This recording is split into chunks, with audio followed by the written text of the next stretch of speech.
Hello there, good evening and welcome to Ghana Tonight. I'm Kamini Amano, our top stories this hour.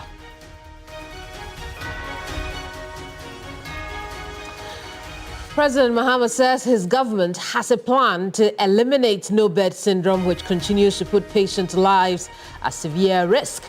Tonight, those guidelines come under scrutiny. Also coming up this hour, Police and Ghana Armed Forces received separate commendation for recent operations as President Mahama talks retooling of security services.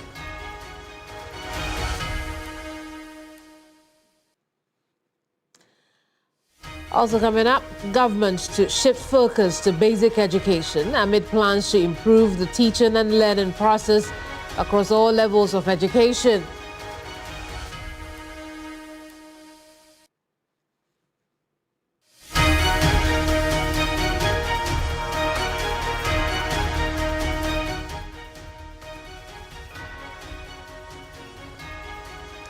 Ghana Tonight is live on TV3 and on 392.7 FM. You may also be watching us on 3news.com, youtube.com, x.com, facebook.com. And if you'd like to be a part of the program, remember to use the hashtag Ghana Tonight alongside your thoughts, comments, or questions.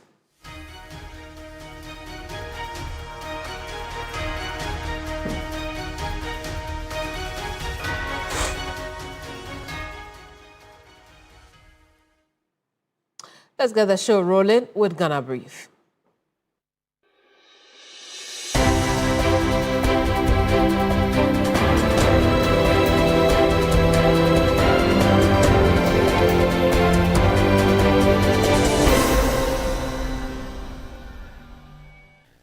President John Dramani Mahama says the country's economic credibility has been restored and is currently ranked among the top 10 countries in Africa. He says difficult decisions have been taken to ensure stability, adding that government is now ready to implement the 24-hour economy and other flagship policies. We did not arrest the dollar. We strengthened the cedi to put up a good fight against the other currencies. I can say to you with confidence, Ghana is back. Ghana is working again. And Ghana is open for business. Mr. Speaker, our nation is on the runway. It is in takeoff mode. And you are all advised to fasten your seat belts.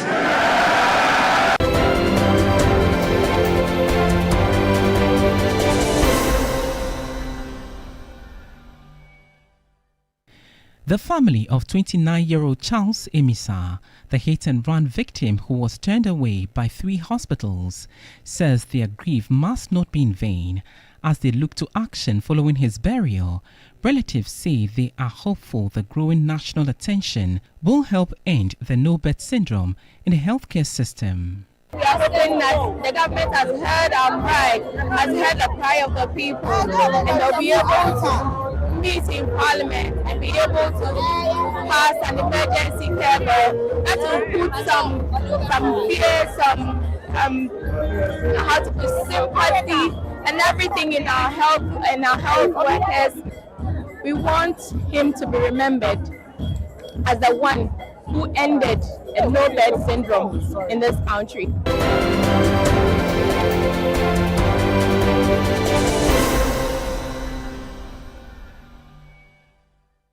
The Gbeniri community, after months of communal conflicts, claimed 38 lives. Receiving the Mediation Committee's report, the Interior Minister stressed that beyond physical reconstruction, efforts must be directed at rebuilding trust and restoring social cohesion among residents. Once trust is lost among people, it's much easier to lose the trust. You can just lose it in a day. But to rebuild it, you can't rebuild it in just one day. It will require consistent and a lot of effort. So we'll be calling on every well-meaning Ghanaian to further help in solidifying the social cohesion in this area is something that will be most welcome.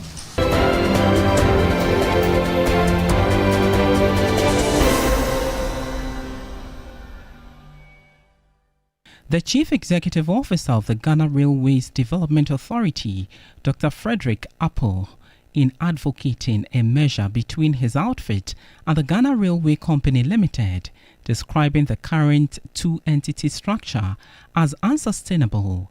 Dr. Apple argues that with Ghana's operational rail network currently spanning less than 135 kilometers, maintaining two separate institutions is inefficient and financially burdensome. I want to confirm that I'm rushing to Accra to the Ministry of Finance, pushing for the payment for the release of the 20.6. It's not 21, 20.6 million. Then, of course, we will look at the remaining few months.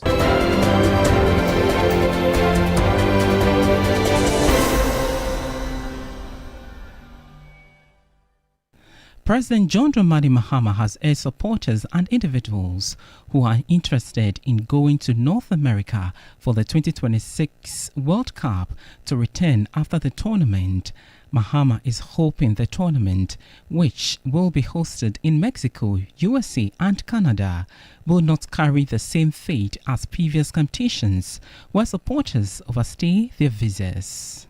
This year, we will strengthen Ghana's standing in the major global and continental sporting events. We will make our 5th FIFA World Cup appearance. And for us, this is an opportunity to boost national branding and the economy beyond just sports. Mr. Speaker, supporters and other people interested in going to support their team would have to submit visa request to the American Embassy. We are being told that we must ensure that supporters who go return on the visas. It has taken a lot of work to restore Ghana's 5-year non-immigrant visas and take us off the ban list.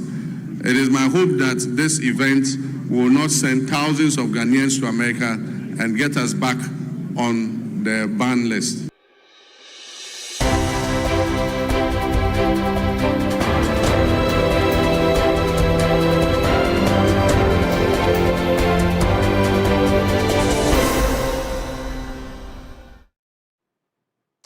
You're live on TV3 and on 392.7 FM. I am Kemini Amano with Ghana Tonight. Now, tonight, President Mahama touts a resilient state of the nation. Let's get into that.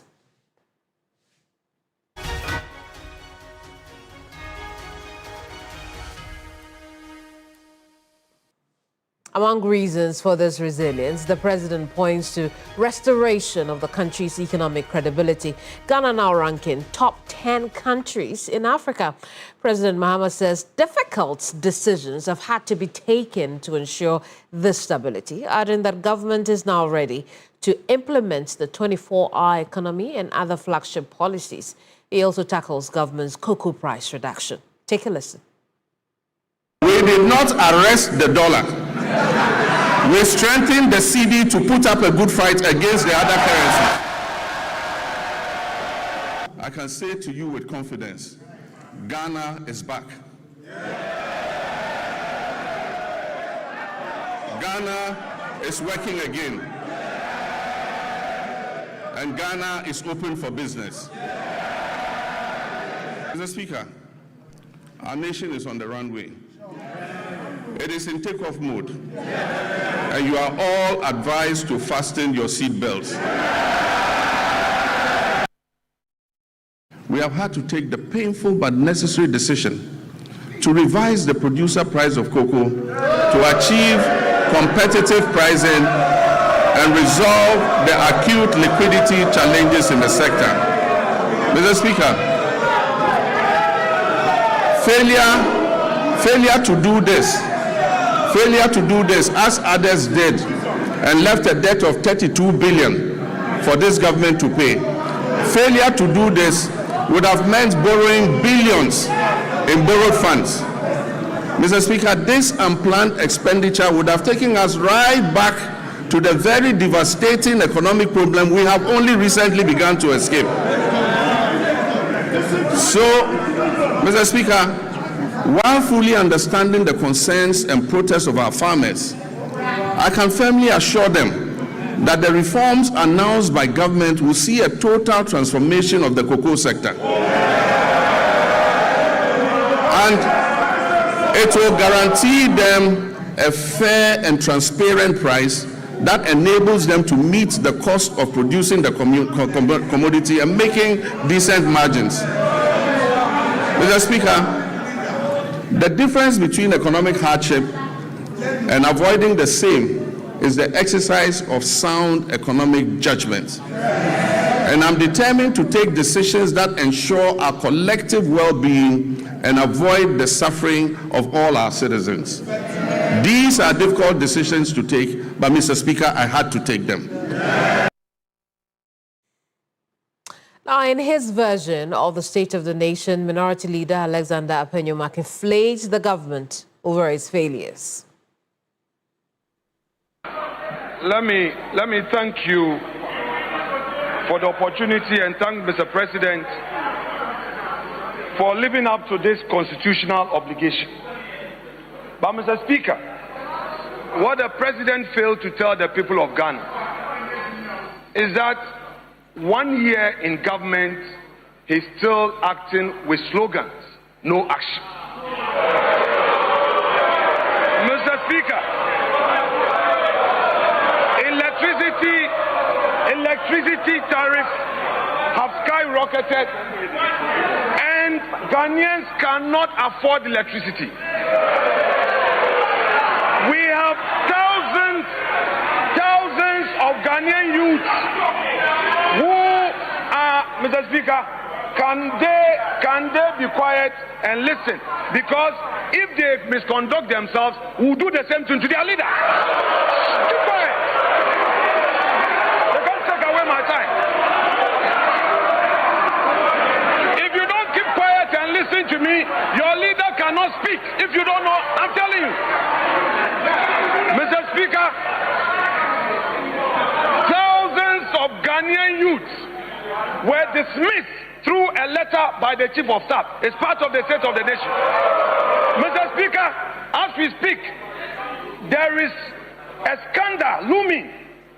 Security Services Recruitment, TribeNet, we know who brought that company to the ministry. Kama has a way. And we, the minority, will pursue the person and make sure there's full disclosure. Mr. Speaker, the cocoa farmers, they have reduced producer price and Erikopoku cannot be found. They don't care about cocoa farmers and they are here telling us inflation, macroeconomics is ready. Macroeconomics is ready. Mr. Speaker. Let's have a quick chat on the back of this wrap. Joining me now is Dr. Paulgrave Boakye Dankwa, former government spokesperson on governance and security. Also in this chat is Dr. Jonathan Asante-Okyere, political analyst and executive director of the Africa Institute of Strategic Studies. Gentlemen, thank you so much for your time tonight. Let's start off with whether or not we were impressed by the president's, speech, perhaps the content of that speech, the state of the nation today. How impressed are you, Dr. Boakye Dankwa? Well, Kimani, thank you very much, and thank you for the opportunity. And to state that the President, John Dramani Mahama, had to do it because it's a constitutional mandate. I felt that the State of the Nation was elaborate. He attempted to tackle every sector, which is important. And so, yeah, I mean, it's okay. I see. Dr. Asante-Okyere, what's your take on that in terms of are we on the right path based on what the president has said so far?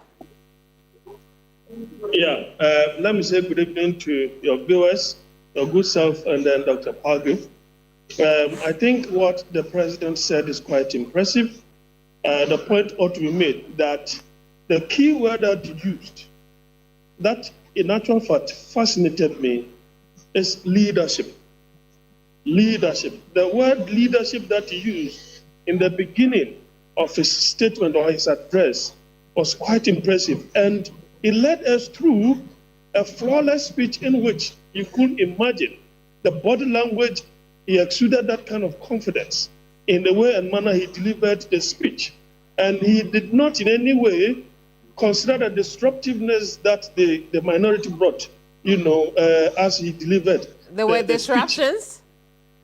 Yes, of course. I mean, they started, on a very low note, and then it went onto a higher crescendo in terms of the noise. And of course, I would have said that was normal parliamentary behavior. There wasn't any outrageous disruptions while the president was delivering his speech, wouldn't you say? Well, it is just because he decided to ignore those, unnecessary noises that were coming from the minority. Come on now. Even the president had time enough to address the minority leader while he was delivering his speech. I mean, where did you see the part where there was that disruption of what the president was saying? Well, sometimes if he says something that affects the minority, for example, in terms of their governance, when he suggested that, well, it wasn't that loud anyway, when he said that he did not arrest the dollar, but rather he ensured that the cedi gained strength against the major currency. Right. Of course, that is the point line. That's a point line against Dr. Bawumia, certainly. And so you will hear some kind of murmurings here and there. But you know very well that in the beginning, both sides, appear disruptive. And then, of course, the majority wanted to let the minority know that they have numbers and they can shout, louder than them. But apart from that, I think that he delivered a very flawless speech. His body language, he exuded that kind of, he exuded some kind of courage. And I did not see him panic in any way and manner that he delivered. Apart from that, as Dr. Palgrave said, I am beginning to wonder exactly which part of the nation, in terms of the state of the nation, that he did not touch. This is perhaps the most detailed State of the Nation address that has been given by a president within the Fourth Republic. Very, very detailed, to the point that I was even getting bored because I felt that it was a little too detailed. I see, Dr. Santocho, I'll hold you on that because I see to the corner of my left eye, Dr. Boakye Danquah, and you're laughing, Dr. Boakye Danquah, why? Well, I think that he's praising the president. I just want us to look at a few things out of the State of the Nation address, which is for me of key concern. And one of them is the security of the country. Kimani, we are in a sub-region where the triggers are becoming increasingly worrying. And the terror attack, the threats of piracy, and the coup d'etats and Ghanaians that are being killed in various countries is extremely worrying. And of course, the president mentions the piracy attack that happened in Senya Breku over the weekend, which we appreciate his mention of that. But it's important that the president continually takes very key measures to ensure that the life and livelihood of the Ghanaian people are safe. And I get increasingly troubled with all the reports that I read and all the intelligence that I gather. And I keep asking myself, is our security not gathering those intelligence? How is it that we have fishermen who have gone maybe 25 to 37 nautical miles away from our borders, and our security are not able to gather that level of intelligence that there are pirates on the high seas? How is it that we have these tomato traders who continually go to the north region of Burkina Faso to be able to buy tomatoes and bring into Ghana, and our intelligence are not able to gather those level of surveillance and intelligence for our Ghanaian patrons and compatriots to be safe? I'm deeply concerned about that. Dr. Danquah, we'll look at security in a tad, but I just want us to look at the general outlook of the state of the nation as we feel it as a people and the version that the president has just addressed Parliament with. When you said that Dr. Santi-Okyere was praising the president because he thought that the State of the Nation, SONA 2026, was very elaborate, the president touched on everything. Why did you think it was praising? Was there something that the president left out? Was there anything that is not in tandem with our reality today? Well, I mean, I stated with my initial comments that the president targeted every sector of the Ghanaian economy, and there was none aspect that was left out. And I think that it would be disingenuous to praising him and say that this is the best State of the Nation address in the Fourth Republic. I mean, every president would have their bit and bite and share of the economy as they see it. And I mean, every sector would come and give their reports, which the president will present on behalf of the various ministers and ministries and MDAs that he has appointed. And so it's a normal liking skill that is put together for the president to be able to deliver that. And I think that mandate has been fulfilled. The minority leader thinks that what we heard from the president is PR. What do you think about that? Well, what I would say is that there are a lot of things that happens in Parliament. Those were his initial comments. They are going to be debating the State of the Nation on Tuesday. I think is it Tuesday or Monday? I think it's on Tuesday. Mm-hmm. They are going to be debating. They are going to be debating that on the floor of the House, and so we need to leave that to it. I think that those were initial parliamentary jargons that every now and then the majority and the minority would bring out. It would appear to me you differ from that position. You do not think that what the president said is PR. Well, I mean, the president is the first PR. And so, I mean, if the minority leader does say that the president did PR, who else should do PR other than the president? I mean, he leads the government machinery, and you are aware of the background of President John Dramani Mahama. And I really don't want to go into either agree or disagree with my leader. I mean, the leader is the leader. Whatever he says is what all of us as followers go through. But like I stated, I mean, these are just his initial comments. The debate of the SONA is going to be discussed next week when Parliament comes back to sitting. So, gentlemen, can I just point out that it would appear both of you are saying the same thing, but perhaps from different lenses. Because Dr. Boakye Danquah, when Dr. Santi-Okyere said the speech was elaborate and for him it is the best SONA he has heard, you said he was praising the president, but you couldn't disagree with him in your explanation. Did you realize that? Oh, what I meant was that, I mean, in this Fourth Republic, we had Jerry John Rawlings, we had John Agyekum Kufuor, we've had John Evans Atta Mills, we've had John Dramani Mahama Phase 1, we've had Nana Addo Dankwa Akufo-Addo, and then John Dramani Mahama Phase 2. And so at every aspect of the Ghanaian economy between 92 to 96, you would have at the time President Jerry John Rawlings expatiate well on how best the economy is to the Ghanaian people at that very particular time. And so you need to use those circumstances to be able to judge him. And then you would come to John Agyekum Kufuor, and then you will use his first of the State of the Nation address as well to be able to put the parameters together. And then you come to John Evans Atta Mills. And so to be able to say that John Dramani Mahama has delivered the best State of the Nation address, I mean, I think that for me is praise singing. But I can appreciate where he's coming from, because he's also looking at the fact that, yes, I mean, he feels that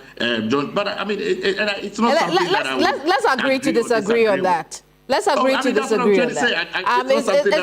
It's not the most important issue for tonight. It's not the most important issue for tonight. Absolutely. So let's look at some of the important stuff, right? Dr. Santi-Okyere, and I come to you on that. Besides the minority leader calling SONA 2026 PR machinery for the government, he also goes on to say that the Dr. Mahamudu Bawumia, the former vice president, should be given his due when it comes to the Gold for Oil program. I want to hear your reaction to that, because it would seem that the success with the handling of our gold sector is being pinned on the gold for reserves program. Talk to me about that, Dr. Santi-Okyere. Well, I can say that is not entirely the case. You know, I think you can look at financial prudence. Apart from that, you can equally talk about sustainable energy that they have been providing. you can equally talk about the most important thing, agric. The agric sector, if you look at the inflation, the food inflation that we witnessed in 2024, that about over 27%, for it to come down up to the point that we are looking at 4.8 or 4.9 thereabout, that is significant. You see, the point also ought to be made that the only means by which you can understand and appreciate where the president is coming from is the economic indicators they inherited. What are they? Were they good? We were reduced to junk status. The inflation went as high as 54, came down to about 23.8. That was still very high. Also, what was happening? Look at interest rate. And then you can talk about debt to GDP ratio. These are actual facts on the ground. And if somebody should be able to do this within a year and a month, such a change is significant. And to be frank with you, this president is even running this country with 58 instead of 60. Of course, I understand where Dr. Palgrave was coming from in terms of security and other things, and I believe that by now the president should ought to have nominated a substantive defense minister. I don't think that such delay exude confidence in the people that he's working with. I don't agree with him on that. By now, unless he wants to tell us that maybe he wants to do a realignment, add interior to defense, and then give it to one particular substantive minister. He hasn't said that so far. No, I'm not saying he said that. I said unless maybe he wants to do a realignment. Other than that, it is delaying, to be frank with you. And I think that it serves as some kind of indictment on the people who are within the party and those that he's working with. Up to now, he doesn't want to let us feel that there is nobody who is competent enough to take over defense. There's nobody who is competent enough to take on, environment. I think that by now he ought to have done that. Maybe in the next month or two, something of that sort will come up. But that being said, you see, for me, I have spoken about Galamsey on other platforms. You could see definitely still it is a problem within this country. But if you look at the trajectory of this particular government, you can appreciate the commitment that they have voted to. Now, the point also ought to be made that, look, the Forest Commission just made us know that by the end of 2024, they had given, over 8,000 hectares of land, of forest, for as concessions. Right. And I stand to be corrected. But all these things have contributed. If you're looking at insecurity, go and check President Kufuor's time. The moment he took over, there were issues of insecurity because Mr. Rawlings' era, had lasted a long period. People had done. The same thing happened when President Kufuor also left. And so some of these things, they really happened in the early period of a new government. But I believe that on the benefit of hindsight and the experience that he's had over the period, he should be able to deal with issues of security. And in fact, Galamsey is one of the issues we'll perhaps look at in the next stage of the conversation because it ties in with security as well. The minority leader pointed out that there wasn't much heard about the fight against Galamsey, particularly because the president had campaigned on that as well, come into office for a year, and a bit more was supposed to be said about the fight against illegal mining. But before I let you go, Dr. Asante Okyere in particular, based on what you have said, the pros and cons of SONA 2026, and your lived experience, what would be your score for the state of our nation under John Dramani Mahama II? Well, I am not ready to give him an A. As a nation, we are in the early period. As a nation, the research agenda is going on. So many areas of the economy have seen improvements, significant improvements. But let's make it easier. On a scale of 1 to 10, 1 being the worst, 10 being the best, what would you score? I will give him a B+. Now, in the University of Cape Coast, 80 is an A. So he's scoring somewhere between 75 to 78. I see. Very well. We'll leave it here. Thank you so much for talking to us. But I still have a little more to do in terms of cracking down of those who have taken dissipated the state assets in terms of accountability. I see. So what we'll do then is, gentlemen, we'll wait for the next stage of the conversation. Dr. Dankwa, don't go yet. We'll talk security matters next. Let's take a listen to the president when he spoke on the security of our nation. Remember, I've already told you that he did pat the security services on the backs for recent operations that led to the arrest of some wanted people on their list and the rescue of the fisher folk as well. Let's go back into time. Mr. Speaker, let me take this moment to commend the IGP and his men for the recent major successes they are chalking in bringing dangerous criminals to justice. The trust of the Ghanaian people in their police service is rising again. And I urge you to keep up the standard. Well, still with me, Dr. Palgrave Boakye Dankwa, former government spokesperson on governance and security. We also do have Dr. Jonathan Asante Okyere, who is a political analyst, but he's also an executive director of. He's also executive director. Well, Dr. Asante Okyere, you have to remind us again your institution, because I was trying to read that off the teleprompter. The teleprompter has failed me. Dr. Jonathan Asante Okyere is a political analyst and executive director of the African Institute of Strategic Studies. And then joining us now is Richard Kumado, who is a security analyst. Gentlemen, again, here we are. Richard, you're welcome to the conversation. We already have two people on, but I'll start with you. We heard the president when he talked about the security. Besides praising the work that they had done, he thought that trust had deepened between the public and the police. He also talked about retooling the Ghana Armed Forces, including issues of accommodation. Your thoughts on the state of the nation as far as our security services are concerned? Impressed? Definitely. I think as just media, spend more aware about the aspect of them. But that's not the need. It's a accountability. So here comes to the whole to the element platform to give account of what will happen. And I think that's exactly the president did. And now in the area of security, you read that there can be certain inflation is fund, and it just fact that we find the security managers. So what decided to do is establish a full loaded to this or medical to take the teaching. The one at amount to salary.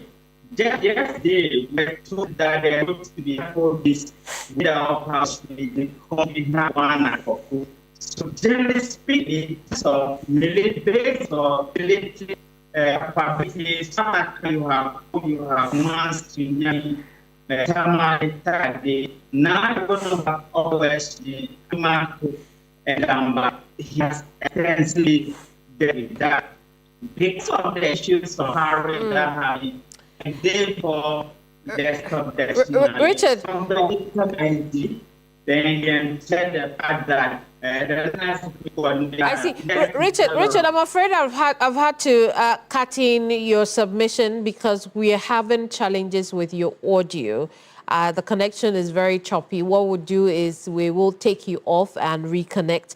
But I still have two gentlemen with me here, so we'll have the conversation. Dr. Boakye Dankwa, on the subject of security, you had already begun the conversation around border security, correct? Very much so. So, Kimani, I think that my colleague doctor mentioned that it's long overdue that President John Dramani Mahama has not appointed a substantive minister for defense.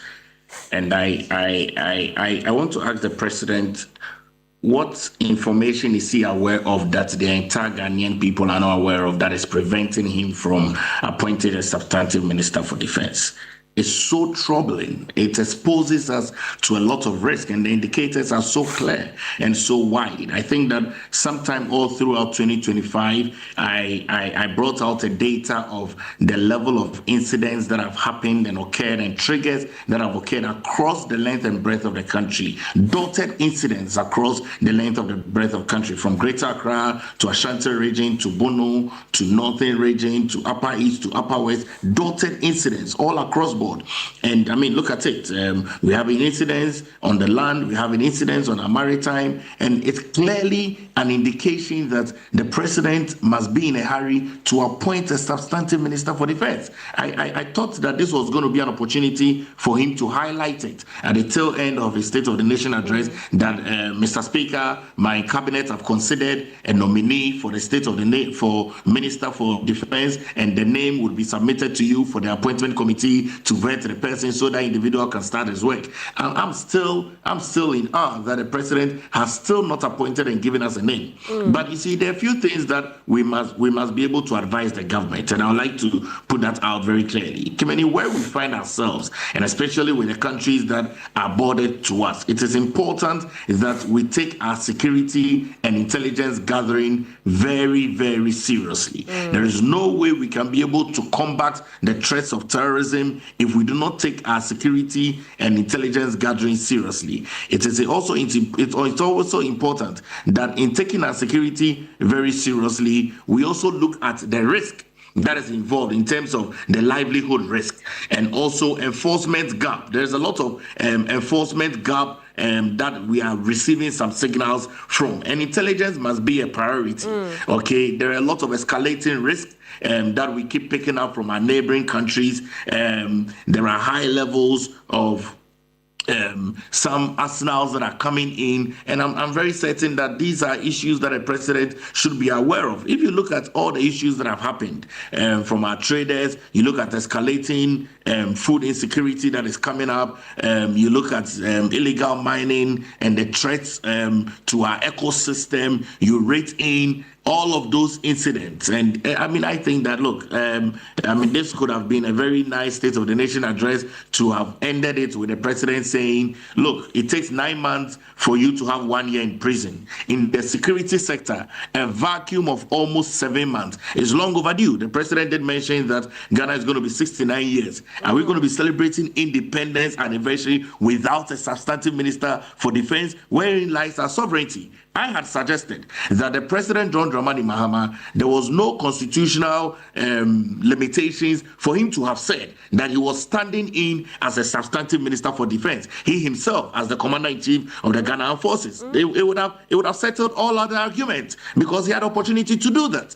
But now he's left the space vacuum and empty. Look at it. The Minister for Interior has to be moving from his jurisdictional responsibility of Ghana to go into Burkina Faso to be attending to issues and bringing in the Minister for Foreign Affairs as well. Imagine that we have a substantive Minister for Defense. There are policy issues that must be handled. There are political decisions that must be taken. And these are decisions that cannot be taken either by the Chief of Defense Staff. You need a substantive Minister for Defense who can be able to gather intelligence. And remember, I had earlier on cited the indication that Burkina Faso had left the ECOWAS sub-region in terms of being a member of ECOWAS. They have also left ICC, which is the International Criminal Court. So if you look at these two international organizations that Burkina Faso has left, together with Niger and Mali and all those countries that have formed the Sahel region, it is important that as a country, we begin to have some bilateral conversations to be able to see how we can be able to share intelligence, even though they are not part of ECOWAS and we are not part of Sahel. Dr. Dankwa, I'd like to think that given the relationship between we have seen between our president and the leader of that country, Ibrahim Traore, there would be that sharing of intelligence already, don't you think? You know, Kimeli, you have been practicing journalism for a very long time. I mean, for those of us in the security architecture, we must pretty much understand and appreciate that when it comes to security issues, it goes beyond your friendship. It goes beyond your diplomatic lines because, I mean, you deal with ECOWAS, where ECOWAS has a security standby force. You deal with ECOWAS, where ECOWAS decided to have an Accra initiative where you can share intelligence across board to the various sub-regions. And herein, there are no more members of ECOWAS. And so if there are no more members of ECOWAS, it triggers the intention that they will not be voluntarily willing to be able to share intelligence with you. And Kimeni, if we are minded to note, we must also note that with the level of threats and with the level of attacks that are coming at us, it clearly means that something is not happening well. We are either not gathering enough intelligence, we are either not doing a lot of gathering of surveillance, because every single time we must preempt. We must not wait for issues to happen before we can preempt. Look at the number of minutes it took the Ghana Navy to be able to rescue our fishermen, even though they were within a few miles away, nautical miles away from our water shores. And these are key issues that we cannot take for granted. Today, it is fishermen that they are taking. Do you know what really happens on the pirate grounds? It is terrorists that go into the pirate grounds. Terrorists always come to the Gulf of Guinea to perpetuate their acts. They look for oil, they look for gold, and those are the avenues that they use to smuggle those things. And it's important that we cannot leave our borders so porous. Absolutely, absolutely, Doc. I appreciate your time tonight. I'm going to have to let you go now. Thank you very much for your insights on the subject matter for tonight. Dr. Palgrave Boakye Danquah is former government spokesperson on governance and security. Still with me is Richard Kumado, security analyst, extensive knowledge in national security and national security affairs and fraud. Richard, I saw you that you heard Dr. Boakye Danquah. You disagreed on a few things that he spoke about. Talk to me about what you disagreed with and why. No, can you know by understand that I don't do remarks because we need to take it. We come to speak about serious things. I can't take my brother please and do propaganda stuff. I can tell every Ghanaian that when you leave Senator and close, the young man who is a prepared the Vienna, just people around intelligence for overtakers, and we will about intelligence.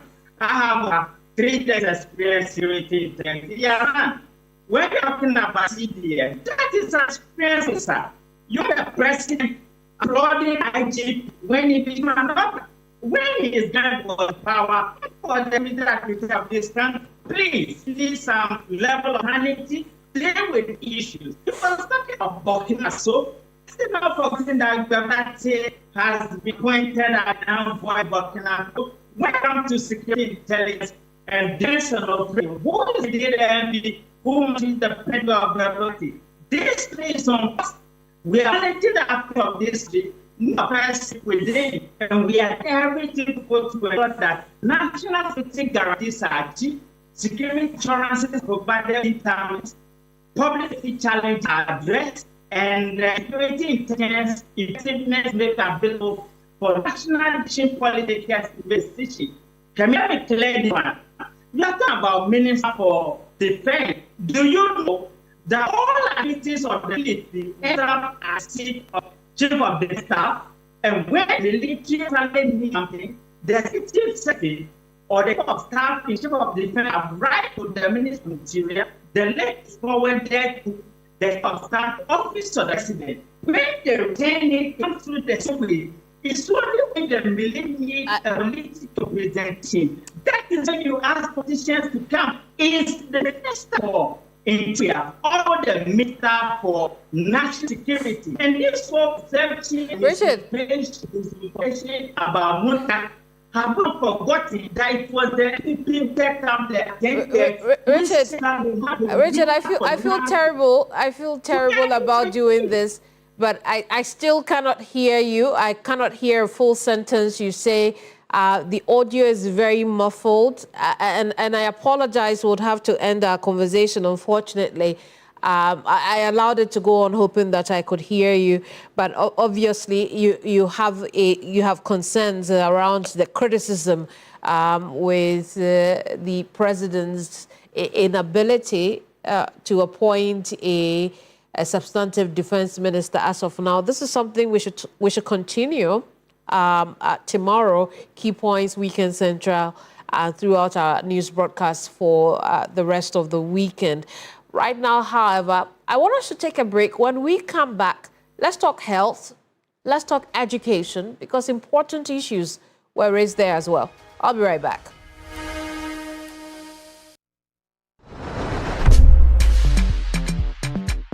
It's that time of the year when Media General transforms into Ghana's cultural hub, and this year we're taking it to another level. Our Ghana village is bigger and better. So much to experience, eat, drink, buy, do and learn every single day. And there's more. The Ghana Month Expedition offers 3 nights and 4 days of pure, unforgettable fun touring the best part of the Eastern, Ashanti and Central regions from the 19th to the 22nd of March. And on the 28th March, all roads lead to the Legon City Mall for your favorite food event, the 3FM Gobe Festival. But that's not all. All throughout March, our screens and dials celebrate everything that makes us proud. Our shows, music, movies, festivals, history, traditions, and more. Welcome to a truly incomparable and totally immersive Ghana Month 2026.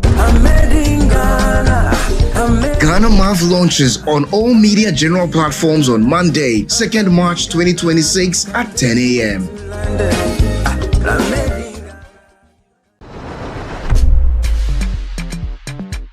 It's that time of the year when Media General transforms into Ghana's cultural hub, and this year we're taking it to another level. Our Ghana village is bigger and better. So much to experience, eat, drink, buy, do and learn every single day. And there's more. The Ghana Month Expedition offers 3 nights and 4 days of pure, unforgettable fun touring the best part of the Eastern, Ashanti and Central regions from the 19th to the 22nd of March. And on the 28th March, all roads lead to the Legon City Mall for your favorite food event, the 3FM Gobe Festival. But that's not all. All throughout March, our screens and dials celebrate everything that makes us proud. Our shows, music, movies, festivals, history, traditions, and more. Welcome to a truly incomparable and totally immersive Ghana Month 2026.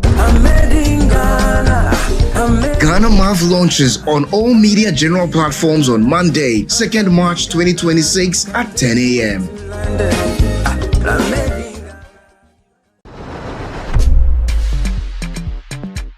It's that time of the year when Media General transforms into Ghana's cultural hub, and this year we're taking it to another level. Our Ghana village is bigger and better. So much to experience, eat, drink, buy, do and learn every single day. And there's more. The Ghana Month Expedition offers 3 nights and 4 days of pure, unforgettable fun touring the best part of the Eastern, Ashanti and Central regions from the 19th to the 22nd of March. And on the 28th March, all roads lead to the Legon City Mall for your favorite food event, the 3FM Gobe Festival. But that's not all. All throughout March, our screens and dials celebrate everything that makes us proud. Our shows, music, movies, festivals, history, traditions, and more. Welcome to a truly incomparable and totally immersive Ghana Month 2026.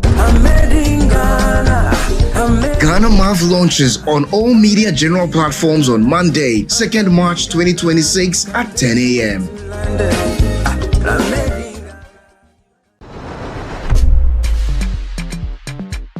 It's that time of the year when Media General transforms into Ghana's cultural hub, and this year we're taking it to another level. Our Ghana village is bigger and better. So much to experience, eat, drink, buy, do and learn every single day. And there's more. The Ghana Month Expedition offers 3 nights and 4 days of pure, unforgettable fun touring the best part of the Eastern, Ashanti and Central regions from the 19th to the 22nd of March. And on the 28th March, all roads lead to the Legon City Mall for your favorite food event, the 3FM Gobe Festival. But that's not all. All throughout March, our screens and dials celebrate everything that makes us proud. Our shows, music, movies, festivals, history, traditions, and more. Welcome to a truly incomparable and totally immersive Ghana Month 2026.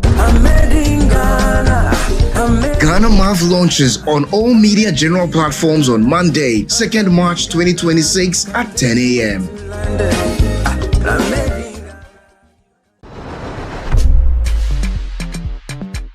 It's that time of the year when Media General transforms into Ghana's cultural hub, and this year we're taking it to another level. Our Ghana Village is bigger and better. So much to experience, eat, drink, buy, do and learn every single day. And there's more. The Ghana Month Expedition offers 3 nights and 4 days of pure, unforgettable fun touring the best part of the Eastern, Ashanti and Central regions from the 19th to the 22nd of March. And on the 28th March, all roads lead to the Legon City Mall for your favorite food event, the 3FM Gobe Festival. But that's not all. All throughout March, our screens and dials celebrate everything that makes us proud. Our shows, music, movies, festivals, history, traditions, and more. Welcome to it.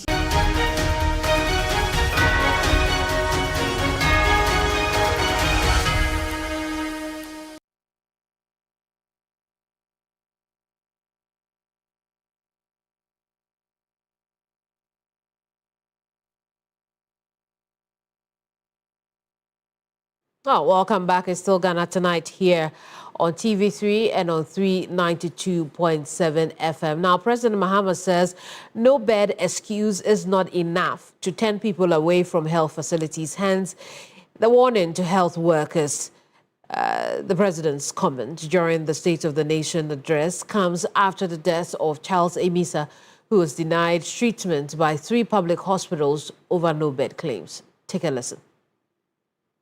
The Ministry of Health is expected to issue guidelines to eliminate the unacceptable no-bed syndrome. Patients facing medical emergencies must be received and given help, if even under makeshift conditions. You don't need to have a comfortable bed to save a patient. No patient must be turned away from any health facility they report to. Mr. Speaker, but in the meantime, government will expand capacity by implementing the Rich Hospital Phase 2 project to increase the number of beds at the Greater Accra Regional Hospital. We will also continue and complete the Police Hospital project, and also continue and complete the La General Hospital. I also want to turn to education because the president made some remarks on the education sector. Take a look. The year 2025 was both eventful and momentous for Ghana's education sector. I'm pleased to report that all the flagship initiatives and commitments that were contained in our Reset Agenda Manifesto have been faithfully honored during the year under review. The No Fee Stress initiative was successfully launched in Koforidua, and as I speak has benefited over 152,000 young people, first-year students in public tertiary universities. The number of beneficiaries this year is projected to reach 220,000 first-year students. Let's have a quick chat on the back of that. Bright Emisa Nyako is national chairman and president of the Ghana Coalition of NGOs in Health. Also joining me is Dr. Peter Antipati, who is executive director for the Institute for Education Studies. Gentlemen, we'll maximize the use of our time, so let's have this conversation together. And I'll start off with you, Bright. We heard the president sounding that warning to the health workers. Does that make you hopeful? Very hopeful, my dear. Good evening to you and good evening to your cherished viewers. Civil society is very happy the president was right on point, and then we applaud him for the statements he made. He's showing love and commitment to the country, and then he's reassured the country that he's really resetting and in charge. We are very, very happy he added his voice to this, and has shown such a huge commitment of love to all of us and the citizenry of Ghana. I see. But the question will be, what next? Yes, the president has spoken those words, but what impact will those words have as far as the workers who are supposed to attend to us are concerned? Yes, I believe you would agree with me that the words of the president carries a huge weight in the country. If the president were to be a Supreme Court judge or the Chief Justice, it would have been a law by now. And what he said is directed at the health minister to carry out his duties and responsibilities on what happened to that young man in the facility. And he didn't just end there. He also made proposals as to how he's going to expand some facilities within the country and resource them. Very well. That is the biggest appeal we are making to the president, that this should never happen again. I mean, he should go by his words and then open up to look at this never happening to citizens of Ghana again. I see. Doc, the president also spoke about the education sector. Did he tell us exactly what is happening as far as the sector is concerned? Are you also impressed by how he hopes to handle the sector going forward? Well, I think that most of the things that he said last year, they have been able to see through them. So he mentioned the no-fee stress, scholarship for persons with disability, the curriculum review at the basic level, and all that. They are ongoing. I was expecting that the president will give us a little update on the teacher dabre issue in terms of the accommodation for teachers. I was also expecting that the president would touch on the allowance for teachers who have been posted to deprived areas. I'm mentioning these two because I feel that the teacher is always at the center of educational policy. And therefore, if you really want to ensure that your policies are going to be implemented and yielding the needed fruit, you need to ensure that the teacher is taken care of adequately. So I felt that the president gave a little attention to teacher recruitment, teacher redeployment, teacher welfare issues. But most of the things that they said last year, they seem to have seen them through. I see. And I want you to comment on the focus on basic education. The president makes clear that his government is very concerned about that.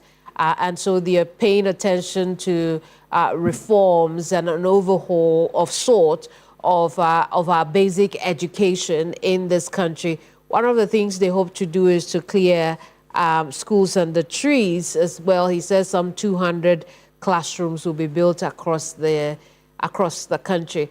But overall, what do you think about the plan to put a focus back on basic education? Well, I think that over the years, we've complained a lot about the attention that has been given to that particular area in our education, our subsector in the education field. The president, this current government has shown some commitment in terms of allocating a lot more resources to the basic education sector. I feel that sometimes the things that you need to do in the sector to be able to get the needed impact are not the things that sometimes we put out there. You want to do AI, you want to do robotics and other things. They are good. They are very modern things that are happening in the system. But you also have to understand that there are people who need only just a classroom or just a desk to be able to, access quality education. So I think that if the president decides or the government decides to now construct more basic schools and make sure that they elevate the schools under trees and all that, that will make more impact in the lives of a lot more people than the focus on some of the things that sometimes we would want to focus on. Where do we want to see the education sector, another state of the nation, SONA 2027? What would you say?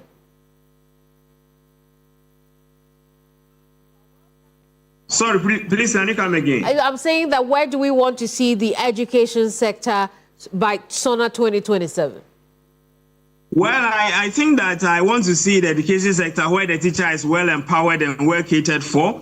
I think that we would want to see this teacher direct thing well implemented. We would want to see teachers who are in rural settings and deprived areas doing very good work, well remunerated and giving the needed allowance and assistance that they need. Then when the teacher is well taken care of, all the other things can come into play, and I think that the education sector will be well catered for.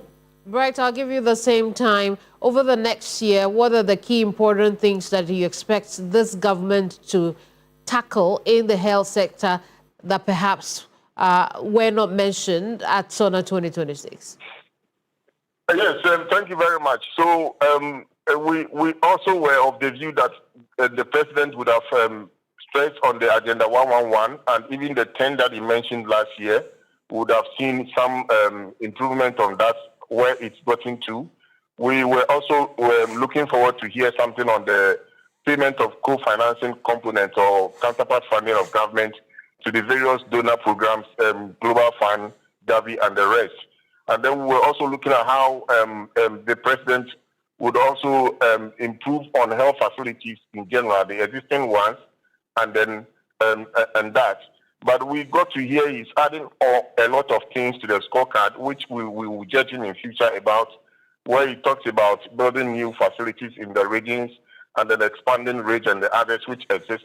We thought we could have, prioritized the building and the completion and then the operationalization or functioning of a lot of the Agenda 111, which was left by the previous government, so that the district level and the peripheral level would have enough capacities in terms of primary health care that he seeks to achieve and all that. So as he continues to add on a lot of the things you want to do in the sector, I believe he's increasing the scorecard, and then we will judge him about it in the near future to come. Very well, gentlemen, we'll end it here. Thank you so much for talking to us and your insight on the subject matters. Bright Emisa Nyako, National Chairman, President of the Ghana Coalition of NGOs in Health, and Dr. Antipati is the Executive Director for the Institute of Education Studies, IFES. We'll leave it here for today. Join Alfred at 7 a.m. for key points as he assembles his panelists to discuss, obviously, SONA 2026. I'll see you same time Friday here on Ghana Tonight. Bye-bye. Ghana Tonight is brought to you by Flamingo Paint. Superior durability, superior hiding, superior coverage, simply superior. Sasso Insecticide Spray and Quell.